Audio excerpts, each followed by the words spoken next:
Wa obraye min delal. Wa obrabuni tenê bi hezkirina Xwedê mümkün e.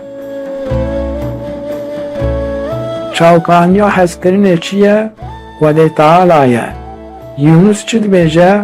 Em ji êk û xulukîne hez dikin, lê ji ber halek, yanî heger halek wê hezkirinê nefe dilê we, hûn nikarin ji mirovên din hez bikin. Dayîk nikare ji zarokê xwe hez bike ger halek nede dilê we, bam nikare ji zarokê xwe hez bike heger halek wê nede dilê wê. Hûn nikare ji cîranê we hez bikin heya ku halek hezkirinê nehe dilê we. Di her nokte ku hûn bi hezkirinê li jiyanê dilêrin, hezkirina ku Xwedê di dilê we de di herekê heye.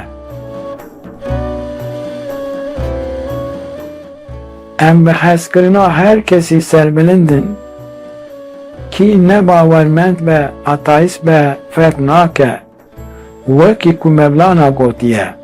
Were xwazî kafir bî, xwazî putperest bî, xwazî mecûsî bî, xwazî sed carî tobeya xwe şikandî be jî dîsa were.